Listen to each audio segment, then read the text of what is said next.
The boy suddenly realized he seemed to have developed the ability to communicate with animals, and his physical abilities were far beyond anything normal.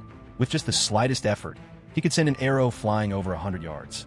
He was as fast as a cheetah, able to close the distance on a sprinting buck in an instant. His explosive strength was terrifying. One light push off his toes, and he could launch himself into the air. His hearing had grown sharper too, sharp enough to count the individual splashes echoing through a canyon. Then a gunshot tore through the valley. He scrambled up a towering tree nearly 300 feet tall and instantly spotted two poachers over half a mile away. The boy rushed over to try to stop them, but it was already too late. Looking at the dozens of bison lying dead on the ground, a surge of rage rose up inside him. But before he could make a move, the poachers came looking for him first. They threatened him to get lost, and that instantly triggered the primal instinct buried deep within him. The boy snatched a knife off the ground and launched himself at them like a wild animal. The two poachers were no match for his iron fists. He glanced over at another group of poachers not far away, then looked back down at the bison collapsed on the ground. The boy made up his mind right then and there. He was going to make things right for these animals. 16 years passed in the blink of an eye. The boy had grown into a living legend in the world of assassins. As one of Marvel's most feared supervillains, his name alone was enough to make people tremble.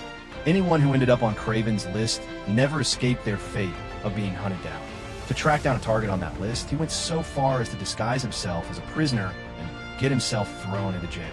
But the moment he stepped into the cell, he realized he'd walked into something. His cellmate was clearly no pushover either to avoid unnecessary trouble. Kraven laid out a bet right away. He said he'd be walking out in 3 days, and if he was even a minute over, the other guy could do whatever he wanted with him. His cellmate was puzzled, but flashed a knowing smile all the same. The next day, during yard time, two guys who clearly didn't know what they were getting into came looking for trouble.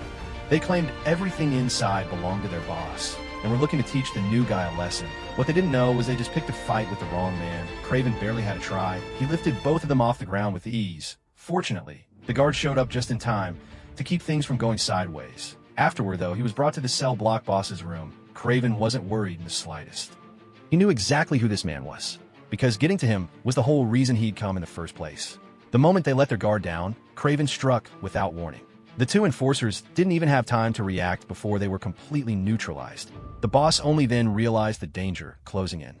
But by then, his time had already run out. The noise brought the guards running. But Kraven grabbed them and hurled them over the railing without missing a beat. He scaled the walls like a gecko, then tore open an escape route with brute force. Alarms screamed throughout the entire prison, but Kraven was moving too fast for anyone to stop.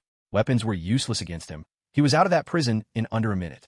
But what waited for him on the other side was a danger unlike anything he'd faced before.